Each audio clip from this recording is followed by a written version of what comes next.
আপনিও কি এমন বানানগুলো ভুল করেন? রানিং লিখতে গিয়ে ডাবল এন এর জায়গায় সিঙ্গেল এন অথবা রেফার্ড অফার্ড লিখতে গিয়ে ডাবল আর এর জায়গায় সিঙ্গেল আর ব্যবহার করেন, যার কারণে বানানগুলো ভুল হয়? তাহলে আজকের ভিডিওটি আপনার জন্য খুবই গুরুত্বপূর্ণ।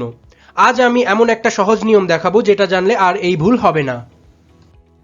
আসসালামু আলাইকুম প্রিয় শিক্ষার্থী, আশা করি ভালো আছেন।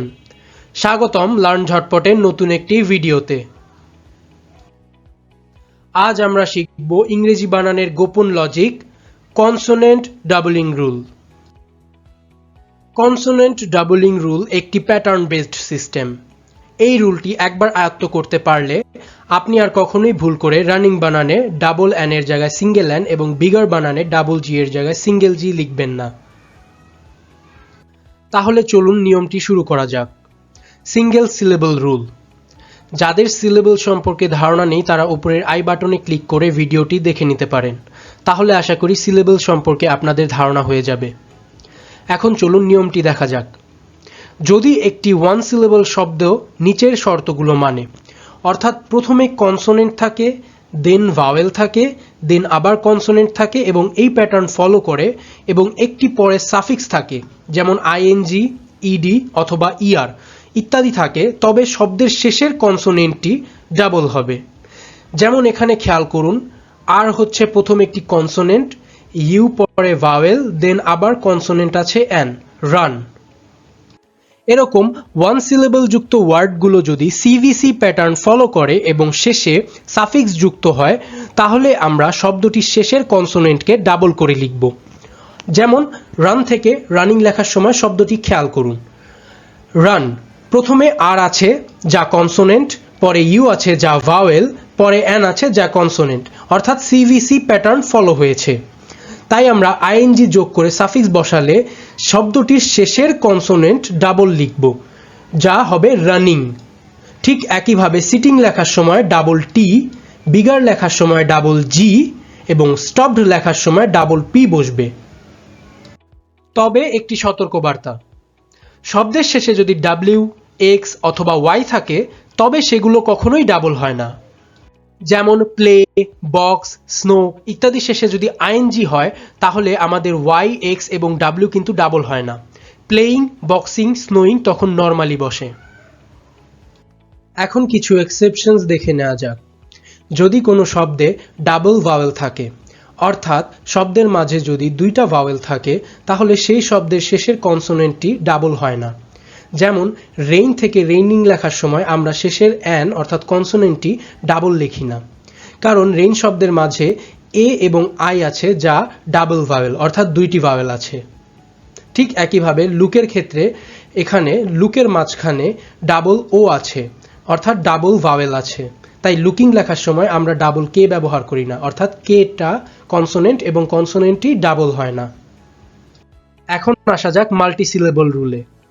আসল কনফিউশন হয় আসলে বড় শব্দের ক্ষেত্রে। এখানে আপনাকে খেয়াল করতে হবে শব্দটির স্ট্রেস বা শব্দের জোর কোথায় পড়ছে। যেখানে শব্দটির জোর বেশি পড়বে সেখানেই কনসোনেন্ট ডাবল হবে। একাধিক সিলেবলের শব্দের শেষে কনসোনেন্ট ডাবল হবে শুধুমাত্র যদি শেষের অংশটি সিভিসি প্যাটার্নের হয় এবং স্ট্রেস বা জোর শব্দের শেষের সিলেবলের ওপর পড়ে। এখানে রেফার শব্দটি খেয়াল করুন।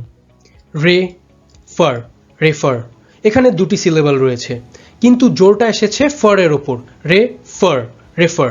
এখানে জোরটা ফারের উপর আসার কারণে এবং ফার সিলেবলটা সিভিসি প্যাটার্ন ফলো করায় ইডি যোগে যখন আমরা সাফিক্স করেছি তখন শেষের কনসোনেন্টটি ডাবল করে লিখেছি, অর্থাৎ রেফার্ড। ঠিক একইভাবে বিগিন লেখার সময় বি, গিন দুটি সিলেবল কিন্তু স্ট্রেস বা জোর এসেছে গিনের ওপর, যা সিভিসি প্যাটার্ন ফলো করছে, তাই আইএনজি যোগে যখন আমরা সাফিক্স করেছি তাই এনকে আমরা ডাবল করে লিখেছি। এবার কিছু মাল্টিপল সিলেবল ওয়ার্ডগুলোর দিকে লক্ষ্য করা যাক। যেমন প্রথম ওয়ার্ড হচ্ছে অফার। এখানে অফার্ড লেখার সময় আমরা ডাবল আর দিই না কেন? কারণ এখানে প্রথম সিলেবল অফের উপর জোর এসেছে, অফ ফার, অফার, তাই আমরা অফার্ড লেখার সময় শেষে ডাবল আর দিই না। ঠিক একইভাবে ভিজিট, ভিজিট থেকে যখন আমরা ভিজিটিং লিখি এখানে দেখা যায় যে প্রথম সিলেবল ভিজের উপর জোর এসেছে, ভিজ ইট, ভিজিট, তাই আমরা ভিজিটিং লেখার সময় ডাবল টি ব্যবহার করি না। ব্রিটিশ এবং আমেরিকান স্পেলিংয়ে একটা মজার পার্থক্য আছে। ব্রিটিশ ইংলিশে শব্দের শেষে এল থাকলে সাধারণত সেটি সবসময় ডাবল হয়, যেমন ট্রাভেল থেকে আমরা ট্রাভেলিং লেখার সময় শেষের এল ডাবল হবে।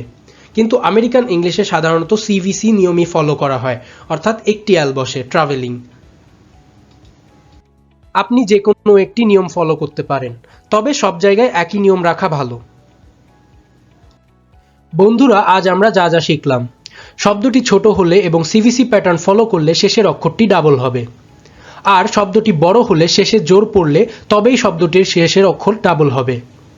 ব্যতিক্রম WXY এই তিনটি অক্ষর কখনোই ডাবল হয় না। ডাবল ভাওয়েল, মাঝখানে দুটি ভাওয়েল থাকলে শেষের অক্ষর কখনো ডাবল হবে না। রুল না জানলে আপনাকে মুখস্থ করতে হবে, আর জানলে আপনি 90% সময় বানান একদম ঠিক লিখতে পারবেন। ইংরেজি বানান মুখস্থ করার বিষয় নয়, এটি লজিকের বিষয়। বন্ধুরা, আজ এই পর্যন্তই। দেখা হবে পরের ভিডিওতে। ভিডিওটি ভালো লাগলে সাবস্ক্রাইব করুন, লাইক দিন এবং শেয়ার করুন বন্ধুদের সাথে। আর কমেন্টে জানান কন্ট্রোল শব্দে আইএনজি যোগ করলে সঠিক বানানটি কী হবে।